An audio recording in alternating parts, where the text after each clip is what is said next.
শতাধিক রোহিঙ্গাকে আটক করেছে মালয়েশিয়া পুলিশ। সোমবার আশ্রয়ের আশায় কুয়ালালামপুরে জাতিসংঘ শরণার্থী সংস্থার কার্যালয়ে জড়ো হন নারী শিশুসহ শতাধিক রোহিঙ্গা, কিন্তু কোনো সাহায্য মেলেনি। পরে তাদের আটক করে পুলিশ। মালয়েশিয়ায় রোহিঙ্গা বিরোধী বিদ্বেষ বেড়েছে, সেই সাথে বেড়েছে অবৈধ অভিবাসীদের আটক অভিযান। মালয়েশিয়ার কুয়ালালামপুরে জাতিসংঘের শরণার্থী সংস্থার বাইরে অপেক্ষায় শতাধিক রোহিঙ্গা আশ্রয়প্রার্থী। এদের প্রায় সবাই অবৈধভাবে নৌকা পাড়ি দিয়ে মালয়েশিয়া পৌঁছেছেন। আশ্রয়ের আশায় তারা নিজেরাই এসেছেন জাতিসংঘের UNHCR এর এই কার্যালয়ে। আমরা সন্ধ্যা 7টা পর্যন্ত এখানে অপেক্ষা করেছি।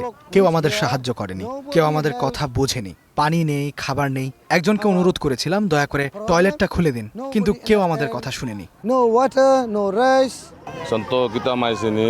আমরা থাকার জন্য বাসা খুঁজতে চেয়েছিলাম, কিন্তু কেউ আমাদের ভাড়া দিতে রাজি হয়নি। এখানে কেউ শরণার্থীদের বাড়ি ভাড়া দেয় না। পরে পুলিশ আমাদের এখানে পৌঁছে দিয়েছে, কিন্তু এখানেও কেউ নেই। আমরা এখানে এসেছি শুধু এই কারণে যে এটি একটি মুসলিম দেশ। আমাদের দেশে আমাদের হত্যা করা হয়, ঘরবাড়ি পুড়িয়ে দেওয়া হয়, তাই আমরা নৌকায় করে মালয়েশিয়া এসেছি। শরণার্থী জানান তারা পেনাং রাজ্যে ছিলেন, সেখানকার বাসিন্দারা তাদের তাড়িয়ে দেয়। পরে তারা কুয়ালালামপুরে এসে UNHCR এর কাছে পুনর্বাসনের সহায়তা চান, কিন্তু এখানেও কেউ তাদের কথা শোনেনি।